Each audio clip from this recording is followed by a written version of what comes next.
More breaking news at 5. Cape Coral City Councilwoman Patty Cummings is at the City Council meeting right now. She is currently out on bond after being arrested yesterday on fraud charges. Cummings walked into the meeting a few minutes late after they had already had a roll call. We are monitoring the meeting. We will let you know if they address her legal situation. Now, the state attorney's office says Cummings fraudulently applied for a driver's license so that she could run to represent a district different than the one where she was living. Cummings has denied the allegations. Now Cummings' political future hinges on Governor Ron DeSantis, who has the power to remove her from office. NBC2 chief political correspondent Dave Elias is live at Cape Coral City Hall looking into the likelihood that the embattled city councilwoman will keep her seat.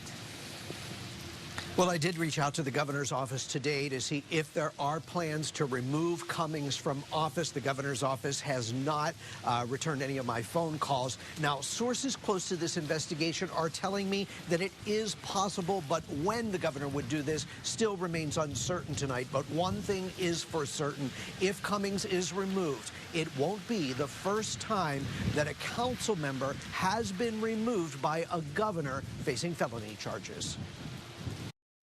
No city ever wants to see this kind of situation where a council member who we're putting our trust into is charged with a felony. And yes, we had that back in 2006. Eric Feichthaler was Cape Coral mayor when a councilman was removed from office after allegations of lying on a job application and serving as a realtor without a license. Serious charges like those facing Patty Cummings. Once they did file those charges, the governor did act swiftly. Governor DeSantis, known for removing high-profile Democrats from office, hasn't said if he might remove Cummings. Hey, good evening. Cummings' attorney, Paul Sisko, who was by her side as she walked out of jail Tuesday night, called the 3 felony charges against her politically motivated. Occasionally there's political prosecutions, but we'll be pleading not guilty and proceeding in that manner. Possibly referring to this 20-page lawsuit that she filed against Governor DeSantis during a COVID lockdown, a claim Republican State Committeeman Matt Caldwell denies. The whistleblower came to me with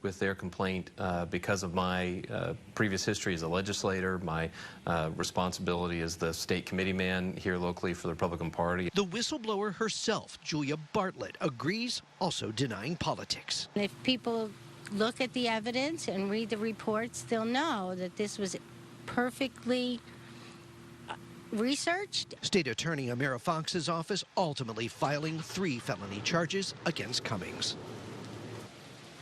Now, I did reach out to the state attorney's office to get more on these charges. Our calls have not been returned. I was also in the council meeting, and so far, it's business as usual for Cummings tonight. We're live in Cape Coral. Dave Elias, NBC2. Cummings is due in court next on December 18th. Make sure to download our NBC2 News app to keep track of breaking news developments relating to her charges or her city council seat.